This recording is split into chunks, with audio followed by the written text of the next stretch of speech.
आज देखते हैं इंटरफेस इन जावा क्या होता है। सबसे पहले डेफिनेशन पढ़ते हैं। An interface in Java is a blueprint for a class. It is used to achieve abstraction and define a contract for implementing classes. Interfaces can have abstract method, default method, static methods and constant variables. इसके advantages जो है वो आप पढ़ लेना, मैं आपको code के थ्रू समझाता हूँ कि होता क्या है।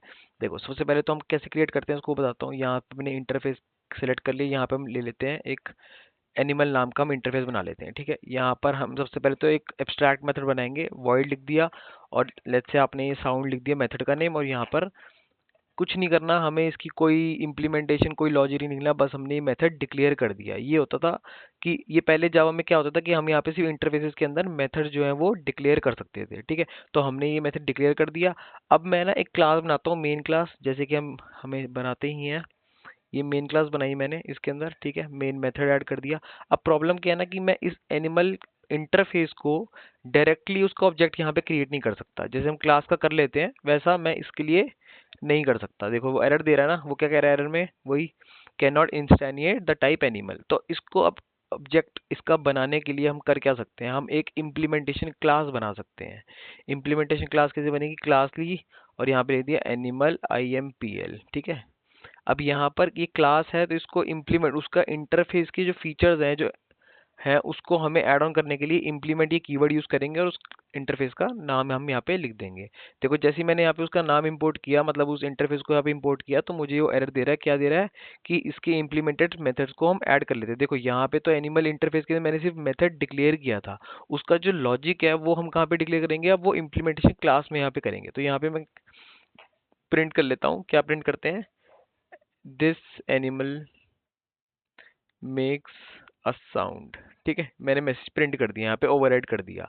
अब क्या कर सकता हूँ, मैं इन क्लास में चलता हूँ। यहाँ पर हम क्या करेंगे, एनिमल IMPL क्लास का ऑब्जेक्ट बनाएंगे हम। ठीक है, यहाँ पे हम मैंने IMPL का ऑब्जेक्ट बना लिया और अब इस IMPL क्लास के थ्रू मैं उसका मेथड कॉल कर सकता हूँ। ठीक है, ये तो हो गया हमारा बेसिक इंटरफेस का इम्प्लीमेंटेशन जो कि हम पहले करते थे।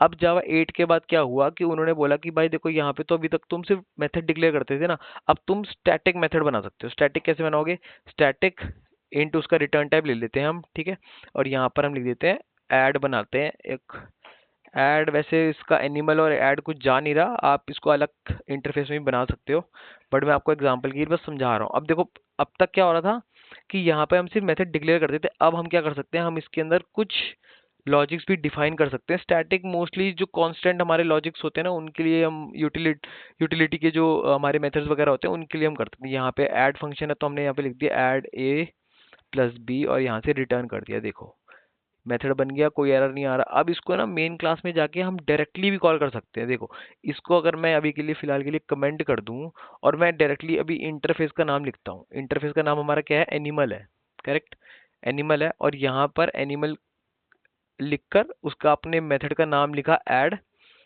तो यहाँ पे आप डायरेक्टली वैल्यूज पास करके इसको कॉल कर सकते हो। देखो ये कॉल हो गया, यहाँ से मैंने रिटर्न किया था तो यहाँ पर मेरे को सम मिल जाएगा और मैं यहाँ पे उसकी वैल्यू को प्रिंट कर लेता हूँ। ये तो हो गया हमारा स्टैटिक मेथड। ये देखो अगर मैं इसको रन करता हूँ तो यहाँ पे उसने मुझे वैल्यू दे दी 3। और इसके अंदर अगर आप नोटिस करोगे मैंने इस मेथड को कोई ये ओवरराइड नहीं करा। यहाँ पे मैंने इम्प्लीमेंटेशन क्लास के अंदर इसको ओवरराइड करने की ना जरूरत है ना, ये कर सकते हो। स्टैटिक मेथड को आप ओवरराइड कर ही नहीं सकते। ठीक है, अब नेक्स्ट चलते हैं हम डिफॉल्ट मेथड पे। तो डिफॉल्ट क्या होता है, यहाँ पे डिफॉल्ट लिख देते हैं भाई, डिफॉल्ट इंट, और यहाँ पे अब सब्सट्रैक्ट का बना लेते हैं एक मेथड। ठीक है, बना लिया यहाँ पे हमने method int A, int B, और यहाँ पे भी हम उसकी लॉजिक्स कुछ डिफाइन कर सकते हैं। तो यहाँ पर उसका लॉजिक क्या लिखे, यहाँ पे A-B लिख देते हैं। ये देखो ये डिफॉल्ट मेथड बन गया हमारा। अब यहाँ पर हमने इधर भी कोई ऑपरेशन परफॉर्म कर दिया है ना। अब इसको हम डायरेक्टली, जैसे मैंने यहाँ पर आपको मेन क्लास में कॉल करके दिखाया कि मैंने सिर्फ एनिमल इंटरफेस का नाम लिखा और ऐड लिखा, यहाँ पे तो मैंने ये स्टैटिक मेथड ऐसे कॉल कर लिया, बट ऐसे सेम ही तरीके से हम डिफॉल्ट मेथड नहीं कॉल कर सकते। अगर मैं आप ट्राई करूंगा करने की, देखो तो मैंने रखा है उसका सब्सट्रैक्ट, तो मुझे देखो वो इंडिकेट ही नहीं कर रहा। क्यों, क्योंकि मैं अलाउड ही नहीं है ना वो।